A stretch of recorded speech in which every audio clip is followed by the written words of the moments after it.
les écoles après délivrance et ont aidé mon Christ à découvrir ma grand sujet aux alliés tout autour ya makambo etali délivrance to bosomi yango ezali école oyo école de délivrance yo nzambe asala bino grâce tokutaki kozala na bino na théolo oyo tobelaki cours ya liboso sur la délivrance d'un chrétien et par la grâce de Dieu tozobanda deuxième cours lelo elongo na bino sur comment se libérer de rêves maléfiques, comment se libérer des rêves maléfiques, ndenge nini okoko se libérer na bandoto ya mabe elongo na oyo bino mosali ya nzambe le bishop Ezekiel Zoka nalingi mpe tosambela po totika assise oyo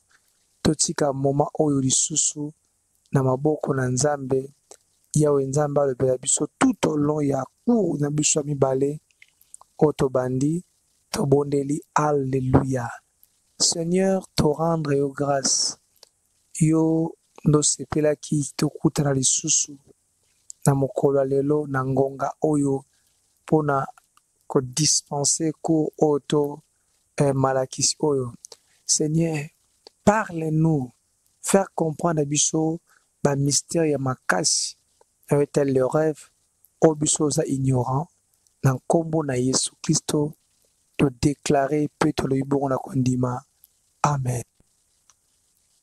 Napesi bino susu mbote esika boza na mokili mobimba bino bao bozwi libaku ya kwanda biso na ngonga oyo na tranche na bino ya émission oyo epambolaka bino mpe émission ezokonya kopambola bino émission eza école oyo tolandaka basusu balobaka émission basusu balobaka école oyo eza école bomba tosalaka ensemble na bino par la grâce de Dieu école na biso tobengaka école de délivrance na école de délivrance awa totushaka presque basujet belé et entrer na délivrance et entrer na enseignement ya après délivrance ça des écoles après délivrance et ont aidé mon Christ à découvrir ma grand sujet aux alliés tout autour ya makambo etali délivrance to bosomi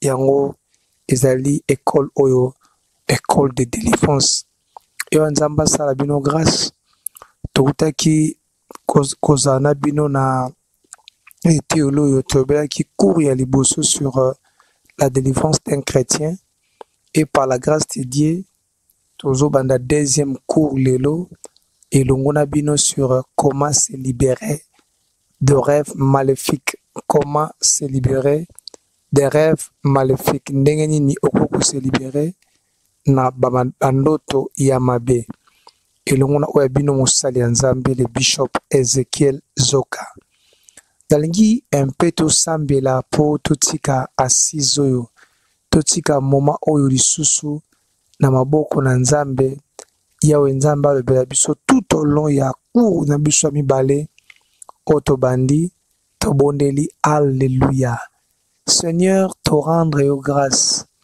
yo ndosepelaki tokutana lisusu na mokolo ya lelo na ngonga oyo mpona kodispense cours oyo to malakisi oyo Seigneur parle-nous faire comprendre biso bamystère ya makasi avec le rêve oyo biso oza ignorant na nkombo na Yesu Kristo todeklare mpe tolobi bongo na kondima amen.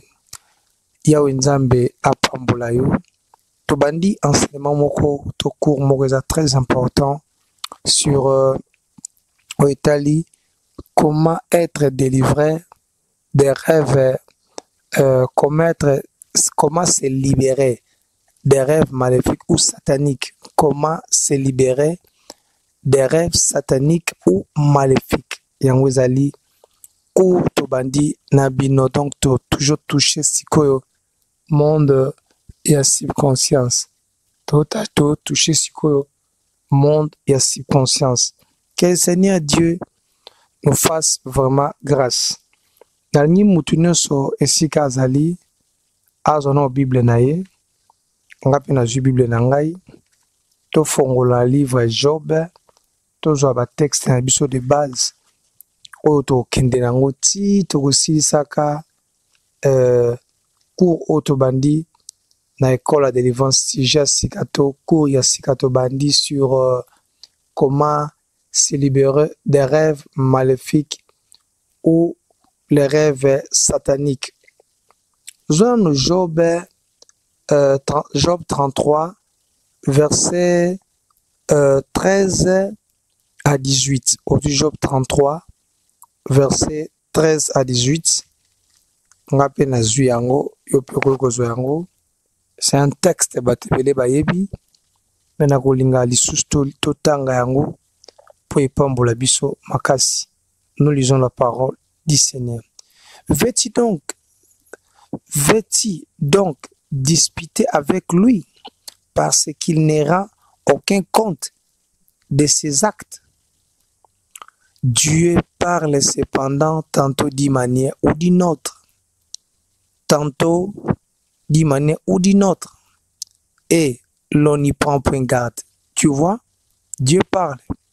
La Bible dit, batunde bazo zala, bazo bokebi te, ba prendre garde te, ba comprendre que nzamba zoloba. Bible bakisi, il parle par des songes, par des visions nocturnes, quand les hommes sont livrés dans un profond sommeil, quand ils sont endormis sur leur couche.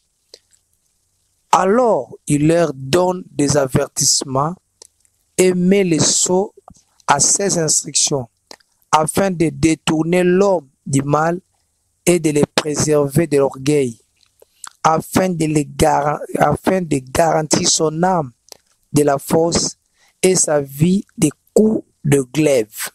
Et sa vie des coups de glaive. C'est ça, premier texte, biso oyo toko volé na yango.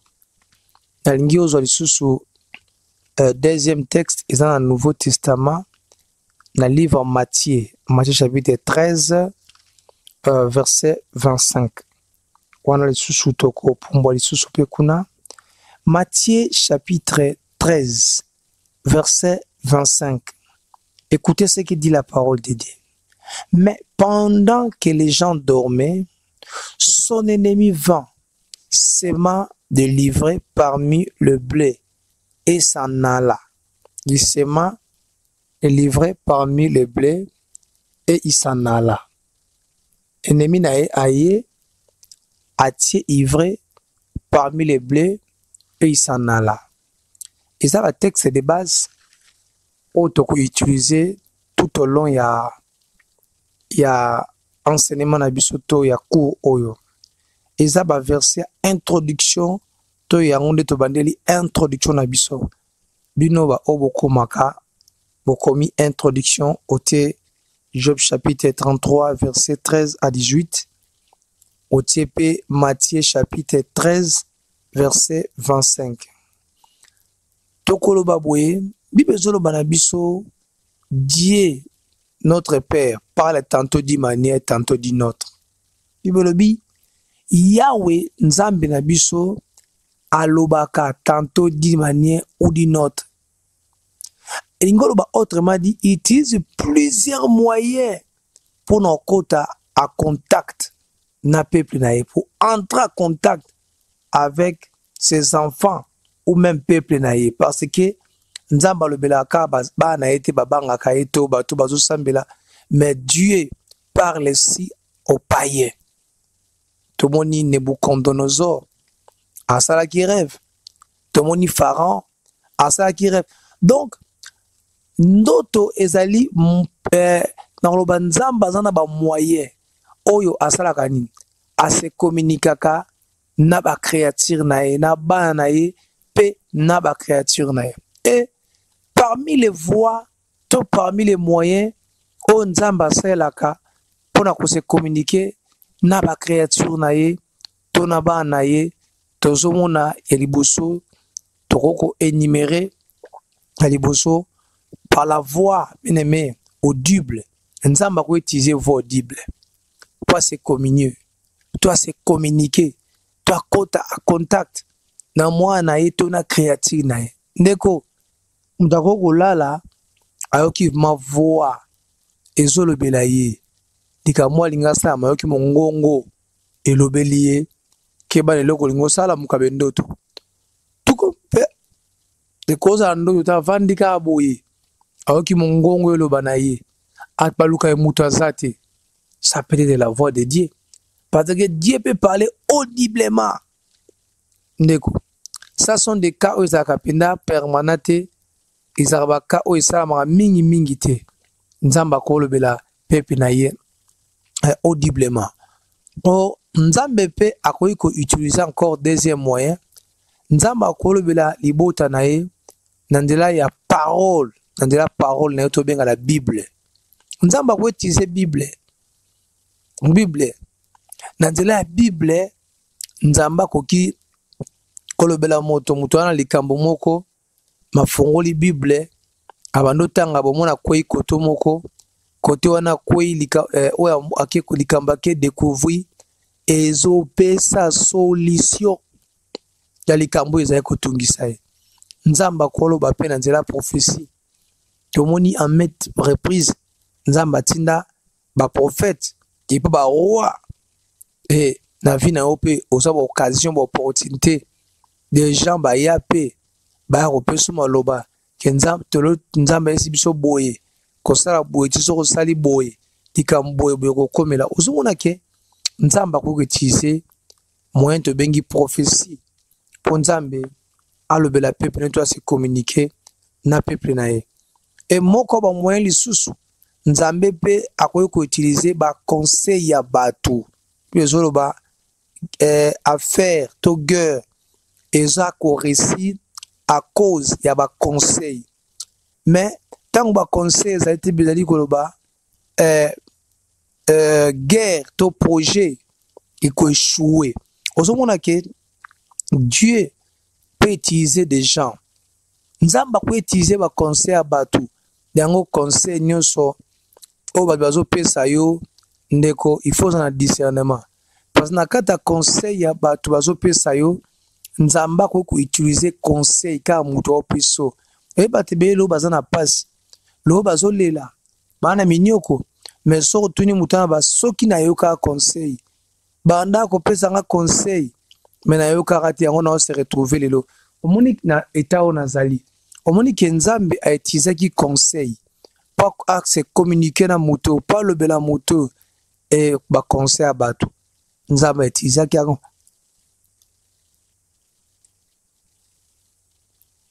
Mais moto a yo ka quitter. Ba conseiller mais moto a yo ka quitter. Quand moto a yo quitter, moto a ko se retrouver na ba situation na ba condition mo même yé mo azwe batende na ko bato belé bazo souffrir lelo. Ce que je vais vous dire nzamba permettra ba betsa bango pa conseil mais bango ba yo kaka te bandaka ba voix na bango makanti na bango et ça li que lelo ba comment se retrouver pe na ba situation ezali ya mabe. Nzamba koba na biso pe na nzela ba vision za ba image o eza ko se présenter na esprit ya moto avandika boye amwa loka ba image mezo eza ko se présenter dans son esprit lokola azomona biloko nzambe akoko utiliser ba moyen wana po alobela moto nzambe omonaka nzamba akoko utiliser ndeko na ngai nzamba akoko utiliser vision po se communiquer na moto pas communiquer moto mposa na ye to vision na ye po Bible lobi Dieu parle cependant tantôt d'une manière ou d'une autre. Job alobi mais l'on y prend point garde et ça biso nde nzamba zoloba a so ko pesa biso ba message mais mbale belé biso de saisir te et nzambe wana a repe koleka na voix musu par la voix intérieure on dit la voix intérieure nzamba koleka la voix intérieure kuna kato zomona conviction intérieure aux gens qui vont convaincre qu'on est le moko keba nzamba ko kwetizango nzamba ko kwetizango palo bilayo nzamba ko kwetizango parce communier na yo bato belende bazaka sensibilité likamshezo komelo azolela nzambe salobaki nazaki na moninga moko l'autre lo solo biso speaker nga histoire moko ipambolinga makasi moningo azoloba lobi akendaki kosala musala na entreprise na ye ataki jeep pene citerne oya ya carburant citerne o essence ataki jeep pene wana mais tango atie jeep na ye wana etikalaki na distance moko lokola ya 2 mètres il y a 2 mètres entre citerne à carburant na jeep na distance moko lokola ya 2 mètres mais iya zaki liboso ya jeep atelemi azoyoka na kati na ye lokola voix ezoloba na ye c'était la voix de Dieu voix ezoloba na ezobisa ye déplacer siko otelemi wana déplacer voix et continuer tellement qu'insister tant à déplacer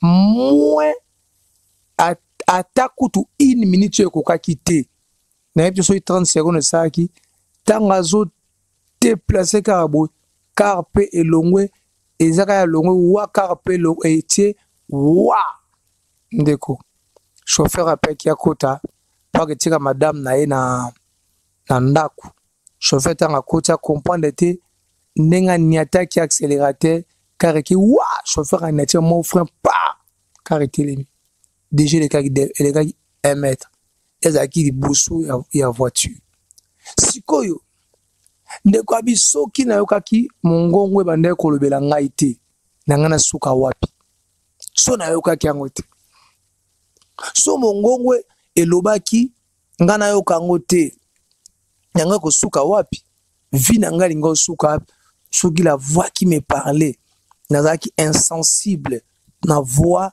oyo bande kolobela ngai nazala insensible nangana finir comment pour voir ne bande koloba voix et bande ko résonner soki nayoka voix wana te alobi nangana fini wapi nangana sukabe alinga okufa donc Dieu peut te parler de kolanga nanzela ya voix otobenga la voix intérieure. Dieu peut te parler nzambe pa kokolobela yo nanzela ba signe osomon nanzela ba signe. J'ai causé avec un pasteur encore aujourd'hui. Na bureau moningo na otobeta lisolo pasteur mswa yetu van tozo solo la bwe pasteur alobi na oto perdre moninga na ngai ya makasi nazo regretter pena nazo regretter na perdre moninga pasteur avanda na matadi azo expliquer soki ya Kinshasa eza moninga ndemte ambake na ndaku na moninga Jean-Claude moninga na oto kufa abi sala epasi abi eloko nini o moninga na kufa abi mikolo te koleka nzamba pesi professeur abi yebisa ye ke mama na bangwa na mbujimai tona chikapa bakota mboka ba ya baluba alobi azoloba mingi parce que bande ya voyager ça fait 25 ans a tinde la kaye lokote a pesa ke lokote a benga rare kaka likamwa ndenge salamaka mama na bango azaka kimia te mama na bango azoloba nde mama na bango azoloba esengela azala prudent parce que mama wana akoti même bondoki abadi ko sala bondoki kolaka mabe contre vie na ye pour vine za na passe passer ayoki ba si passer kende au réconcilier ke luka mama na yo benga ye voyager kende kutana mama na bino pour na au sala réconciliation au nom de la foi tellement foi pe les garamingi au nom de la foi. Or Bible les oloba que celui qui ne prend pas soin des siens il est plus qu'un infidèle au nom de la foi. Mutazoe bate que Bible le dit celui qui ne prend pas soin des siens il est plus qu'un infidèle mais quelqu'un au nom de la foi pasteur oya kipeta beti kara akita la maman était pasteur a ebisie nzamba bina ngai attaque zali soki o résout des problèmes ote oko risque même vie na yo okufa pasteur ayoki mais pasteur azui bisakoli oyo azui yango vraiment à la légère na koloba bongo azonga à la légère. Pourquoi on le que pasteur quoi qui ont la légère?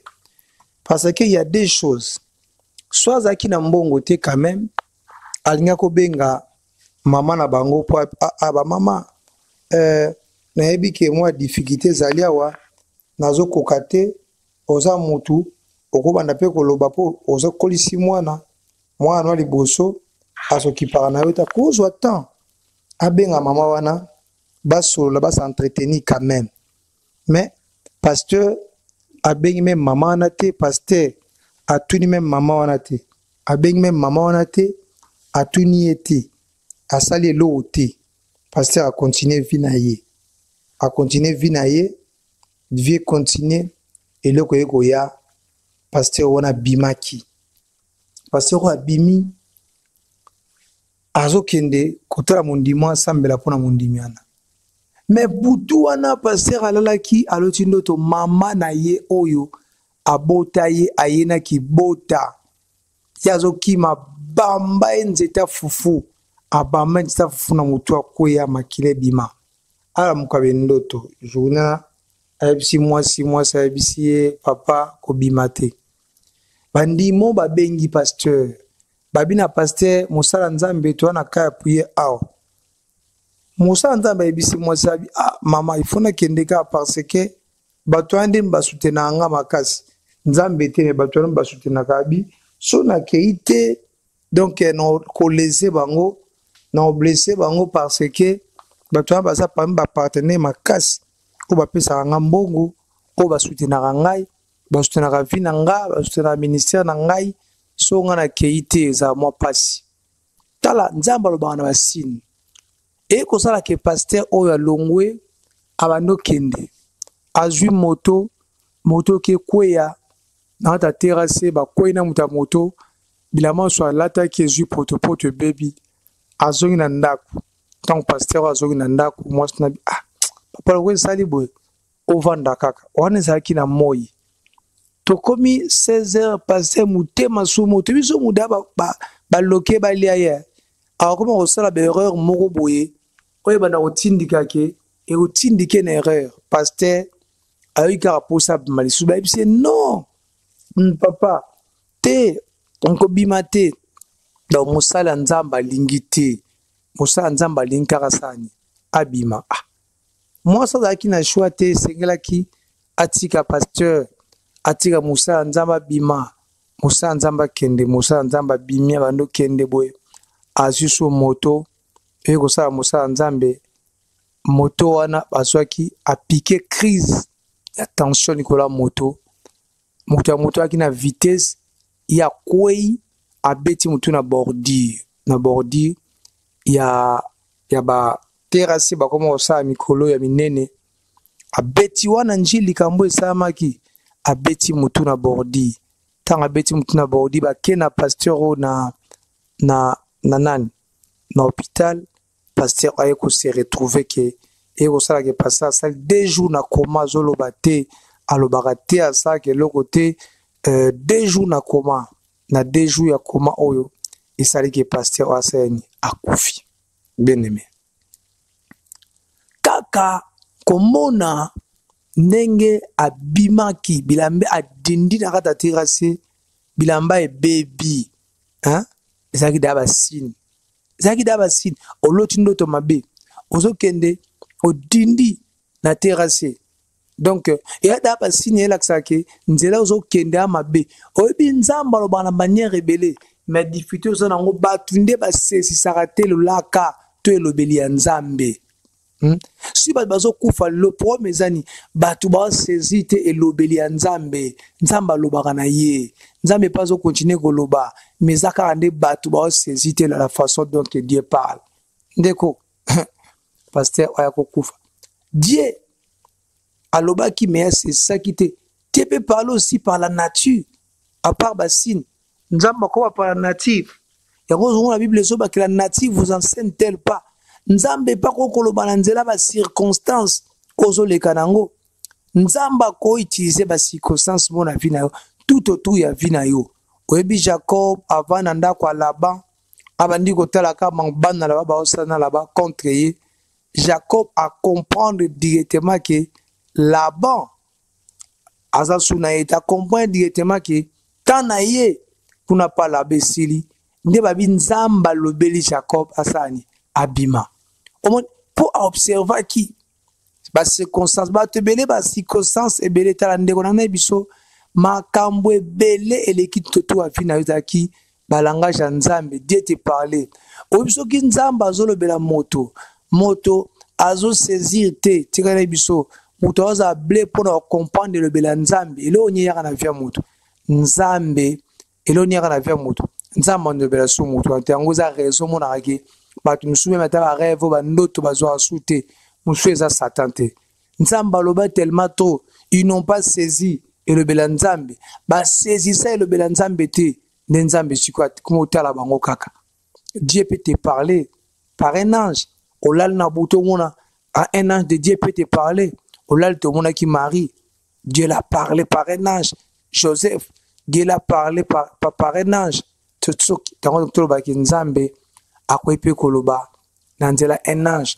Mais bien aimé, parmi d'autres moyens o nzambe atana biso etizara pona ko lobela biso aussi tozomona le rêve eli ko constituer objet sujet na biso.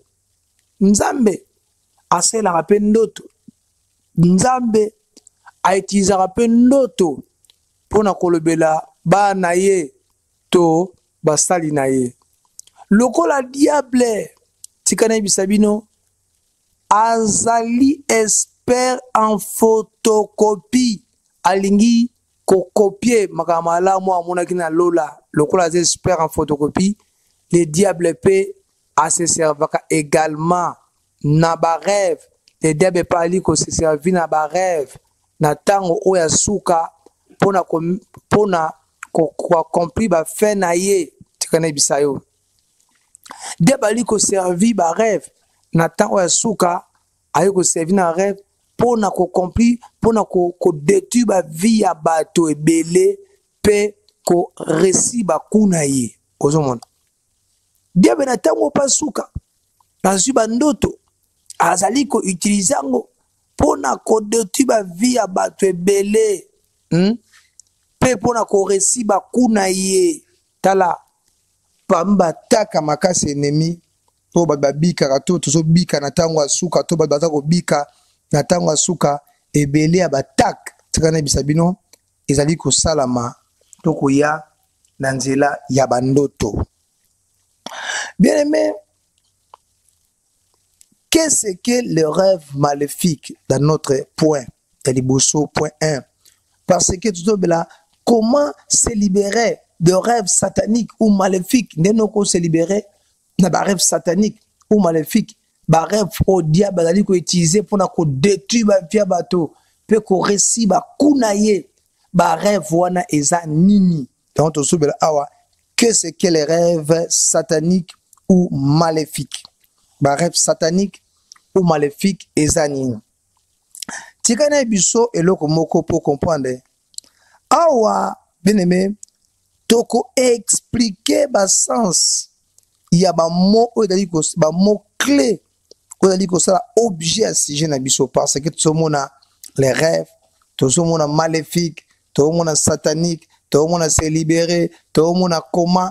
Yango awa, tolingi to expliquer ba mot clé odali ko ça la base à sujet na biso. Omoni ce qui sens ya eloko bozolo bela. Bato ba comprendre ngote. To muto azo comprendre te. Il s'agit de quoi? O bato ba linga ba loba, tekana bisabino message pesa à tronquer. Ce qui sens ya texte sens ya sujet ils ont mal compris tout bato ba comprendre ngote la révélation aussi sera tronquée yango nzamba sala biso grâce poto lobela yango à ce qui concerne le point 1 to leçon 1 to chapitre 1 bien-aimé qu'est-ce que le rêve satanique ou maléfique awa tokaboli chapitre oyo nga ba eteni mibale. Premier eteni ya chapitre oyo ezali sur point A, ezali sur le rêve nano eza nini. Na point B tozobela le rêve satanique ou maléfique eza nini. Tokaboli yango na ba eteni mibale. Na eteni na biso liboso otobenga point A, to expliquer nos rêves yango moko. Avant de expliquer les rêves maléfiques, rêve yé moko nano, ndoto nano yango moko ezana nini ya liboso. Ya liboso, par définition, mon frère, ba rêve ezali ba vision pendant le sommeil. Mouta kozwa vision, mais so mouta zwi vision na sommeil te, en ce point, toko le bela rêve te. Les rêves commencent quand les gens commencent à recevoir de visions pendant le sommeil. Donc, rêve, par définition même, sous le dictionnaire au Komona, ba rêve ezali ba vision. O mtali kozwa tango alali. Ba rêve encore ezanini. Ba rêve ezali pe par révélation. Et par révélation, je m'excuse. Par rêve P, ezali par révélation de quelques portions bien aimées à l'activité. Il y a un monde, il y a l'esprit, un monde invisible. Et cause en a qu'un nzambe, et cause en a qu'un diable. Rêve ezali kaka une portion, il y a l'activité. Oh, ezali koleka na monde, il y a l'esprit. So mutalali na butu par exemple. Aloti mutazo landaye. Aloti mutazo landayo. Kolobate ke ndoki moka poursuivre ngai. Te, ndoki te. Wana aza ekaka échantillon. Derrière ndoki oyo to derrière mutazo poursuivre yo bien aimé, il y a toute une armée zali. Yango je sois de tout na mutuana, de tout na ange oyo. Abina ozali ya biso, tozali ya camp adverse. Ange habité. Je suis le chef de l'armée de l'Éternel. C'est que la armée mobimbe zali. Eza ye mokote armée zali. Mais derrière armée zali, ngana ekaka na za lokola lokola image, naka lokola prototype, archétype moko. Mais problème ezali, esengelo yeba je souhaite que derrière ngai eza na armée, ngana zaka chef ya armée de l'Éternel. Il y a représentant, mais tikane bisayo que armée mbimbezali ola lozomona ndeko o mona kawana ezaka eteni ya activité ozoleka na monde ya ba milimo to monde de l'esprit. Il y en a beaucoup. Donc tout ce qui quelqu'un y voit pendant le sommeil akoko badien nangote akoko ko s'amuser nangote parce que ba vie ba destinée et kozala ko bombama sima ozomona. Ba rêve encore, le rêve seulement kaka par définition. Rêve pesani, ba rêve pesa ba scène. Et ça peut ba événement. Il y a un monde monde des esprits pendant le sommeil. Ba rêve ça peut ba scène. Et ça ba événement. Il y a un monde d'esprit. Peut-être se répandre na kata molimo moto pendant le sommeil.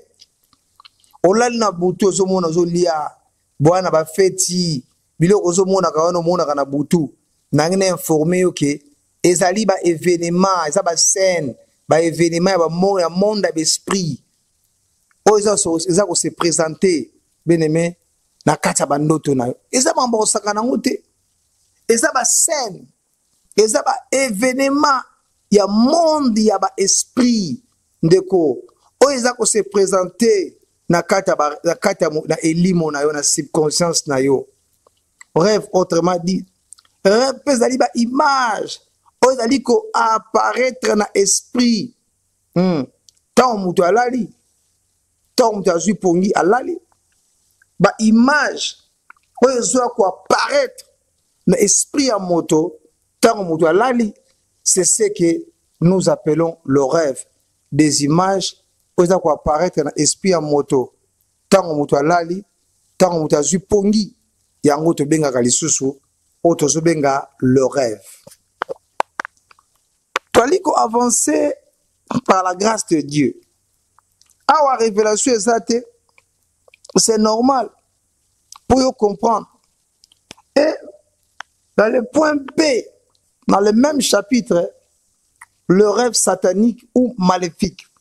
Parce que tout ça là sur comment se libérer des rêves sataniques ou maléfiques. Trop bika na ba rêve satanique, se libérer dans côté ba rêve satanique ou maléfique, sans pour autant tu dans nos rêves ya ngomo ezanini na point 1 et na point A, puis na point B to so ba rêve satanique ya ngomoko o eza objet sujet na biso ezanini. Na ko définir ba rêve satanique na ba dimension moi ebele to na ko suka na mibale ya liboso. Rêve satanique est na onine. Le rêve satanique ou maléfique bien aimé ezali ba transaction satanique tigana bisao ou maléfique qui se font pendant le sommeil. Eza ba transaction satanique. Eza ba transaction satanique ou maléfique qui se font pendant le sommeil. Matthieu chapitre 13, verset 25, totangaki. Il est soloba. Wana bango balalaki. Ennemi na bango aye. Babi a semé ivré nesika blé.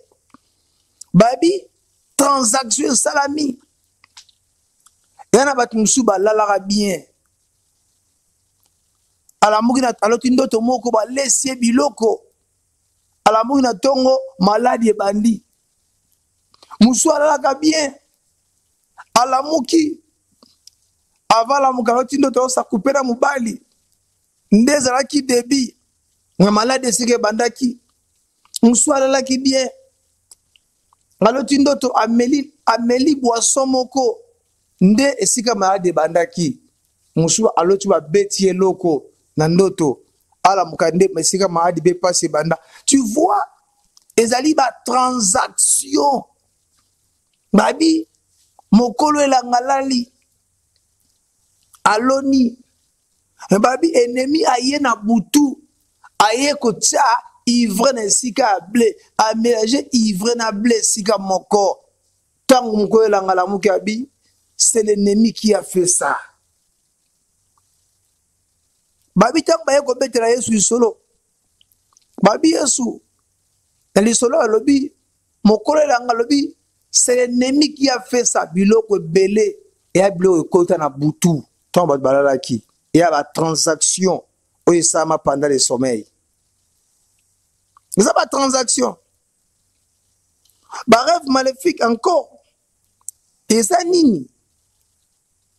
Ba rêve maléfique ou satanique encore c'est quoi? Ezali ba plan ou ba programme bien aimé ou ezali arrêté dans le monde des ténèbres pour na ko dérober, ko détruire, ko égorger de bonnes choses dans la vie. Ndeko na ngana vie ton a destiné ya moto. Tala Matthieu chapitre 10 verset 10 le dit. Le voleur ne vient que pour dérober, détruire, égorger. Nabi, moi je suis venu pour que les brebis aient la vie. Abi pour vivre en abondance. En abondance.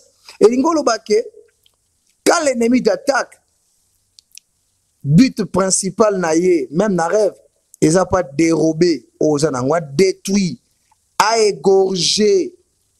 Tala, nangene biso, tangu da mutawati ndoto mabe, ndoto mo satanique, et loko alebozo sengela ebake, et loko azomo na wana, ils a programme, ou des arrêtés. Ils a plan. Ndoto nyoso zo mona mabe, et loko alebozo foye bake, il y a déjà plan, il y a déjà programme, aussi ça déjà arrêté, aussi kangami na monde d'esprit, aussi qui ont télémité, bako exécuter en pour mon iso passe. Souvent toujours rêvé, mutu aloti, olota ndota mabe, mais démarche ni no sala, ozo continuer kolota bandota mabe, démarche ni no sala, tala, bandoto msoko kolota lelo 100 000 te ko sa mapwe 15 ans, na ko expliquer makambo yo, na kati ya cour oyo, na ko expliquer makambo oyo, na kati ya cour, na ko expliquer même batak, ndene sambra na nzela ndoto. Soko zu Genèse chapitre 40, verset 5 à 22. Dans Genèse 40, verset 5 à 22, tozoma lisolo ya Joseph n'a pas naissé un roi d'Égypte, n'a échancé un roi d'Égypte. O bataki na prison, balotaki bandoto. Moko aloti ndoto, ayaki na basana mapa misato likolo mutu.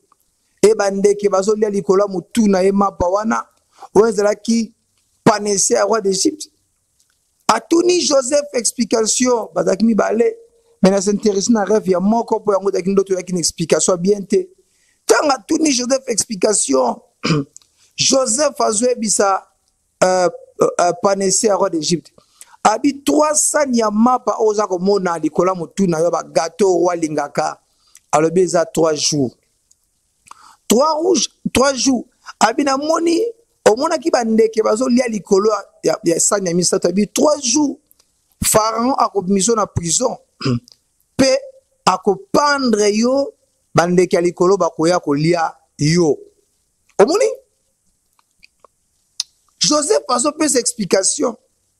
Soyo daki bato lelo loko bayo ki mapa bakolimbo la balobi nini mapa wana kisi loba nzambe 300 ya mapa la kisi 3 dimensions parole bandeke bazo liela kisi bandimi o bakoya koluka liloba pa na dimension liloba oza nango 3 dimensions liloba oza nango bakoya koluka ngo pa na yo. Oh, dans 3 jours muto ya sengala ya kufa, muto ya sengala kufa. Prophétie, interprétation, et l'ingo passe à côté. C'est pour cela que j'ai toujours dit que les rêves n'est pas interprété par un verset biblique, tout par ba idée à batou, bien aimé, parce que ba rêve est rappel lié na ba tradition, na ba culture à bateau, par la pédagogie céleste, nzamba zwaka baswaka pe ba culture ya bateau, a utiliser yango pour na ko se communiquer na moto to pour na lobela moto. Ozo mona échanson un roi d'Égypte pour nzamba lobela a montaki vine biloko oya utilisaka mingi biloko asalaka mingi oza tout autour na ye ba matériaux mingi didactique na ye oya asalaka nzamba zu biloko asalaka utilisant le quoi matériaux didactique pour communiquer message pas nécessaire nzamba zu ka biloko avec ba mapa pour eza biloko ya asalaka mingi azu biloko wana a utiliser yango pour na communiquer na pas nessieux ya roi d'Égypte oyo ezalaki message ndeko tika na bisayo solomoko panese ya roi d'Égypte oyo akwai pe koza na venir moko meilleur, certainement koza na venir moko meilleur, akoza pe na destinée moko glorieuse bien aimé, mais suite ya rêve ya mabe quoi suite ya rêve oye kachaki interprétation to plan moko maléfique, tout son avenir ezaki gâché à cause de ndoto oye ezaki na projet ya mabe à cause ya ndoto oye asalaki butu moko oye ezaki na projet ya mabe oye ezaki na programme mabe avenir ya panesier ebebaki ekatanaki yango nazotuna est-ce que oyebi ba valeur ya bandoto oyo lotaka na premier chapitre oyo nanga tuna yo est-ce que oyebi je m'excuse est-ce que oyebi ba valeur ya bandoto lotaka. Est-ce que oyebi makambo eza caché de bandoto lotaka? Oza bandoto mususu lotaka oza ko continuer ko se répéter. Ndeko. Donc on a zo tuna yo. Est-ce que oyebi ba valeur bandoto lotaka? On a posé ça pour aider yo. Si tu n'arrives pas à interpréter tes rêves, oyeba ko interpréter en côté olotaka, mais oza ko arriver à un niveau ko interpréter te. Talande ko on a posé ça ba aider yo. Non, plus de témoignage pasteur moko azaki mosala nzambe pasteur. Alotaka ndoto chaque fois amonaka ntaba bakanga esinga batie na simandako. Pasteur Oyo, lui, il prie dans des églises Oyo, makambo bandimango pena mingite. Et chaque fois, notre heures se répéter.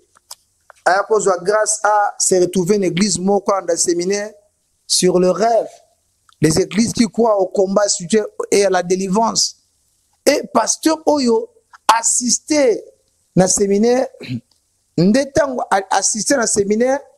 Aïe ko comprendre que ntabo ya mona bakanga singa ezande ye nde bakanga po pasteur wa sali ba examen d'état mbalebele ba examen d'état soit raté nde pasteur senga la telema aluka nzambe tangu pasteur o ya telemi abandi ko luka nzambe il y avait quelque chose et salamaki et là on est salamaki ndeko no kona ya utimboka ayeko luka mbangu azotuna mwana eloko nyine komeli ntaba pasteur alobi na ye yebisa ngai pasteur ayeko comprendre ndoto na lotaka le pasteur a mis la sanctification de côté a tomboki akangi noko na bango na gorge okoyebisa nga mystère nyine zali deye ntaba.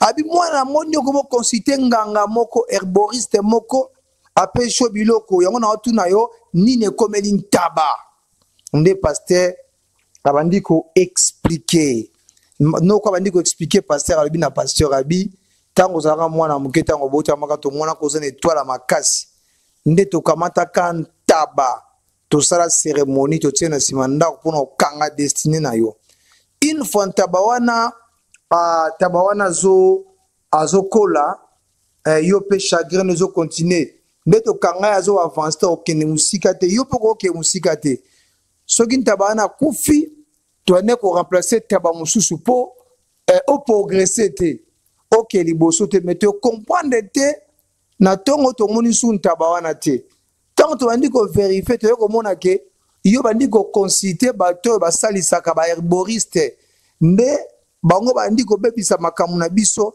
yango ba dépêcher ngambangu pona ko tuna makamni yo osali nde sika pasteur azwaki délivrance parce que pasteur ba ko comprendre sikoyo valeur ya ba rêve o ya salaka ndeko mutuna ngeza est-ce que bi valeur ya ba rêve ozwaka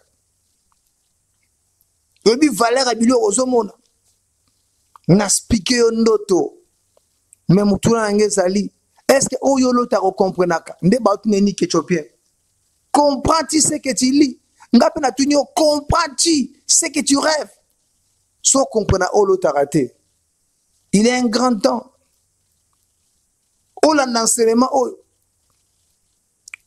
o comprendre même comment on peut interpréter ndoto no sozo lota à partir ya enseignement o la nangotina suka.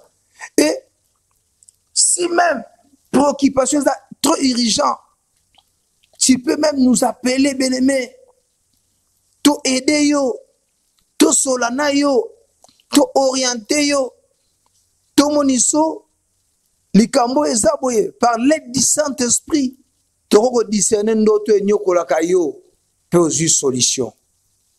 Yango, to sa disposer to sungana. Toko benga bien-aimé oko benga oko zwa biso mbala moko pe toko orienter yo tu peux nous appeler dans notre numéro plus 243 89 64 65 819. Je répète pour une bonne audition. Plus 243 89 64 65 819. Ezalaki oyabino mosala nzambe bien-aimé le bishop Ezekiel na école de délivrance. Oza deuxième leçon na biso, comment être délivré, te libérer de rêves maléfiques ou sataniques. Que le Seigneur Dieu vous bénisse. Ozaki premier chapitre na biso to lobeli sur qu'est-ce que les rêves maléfiques ou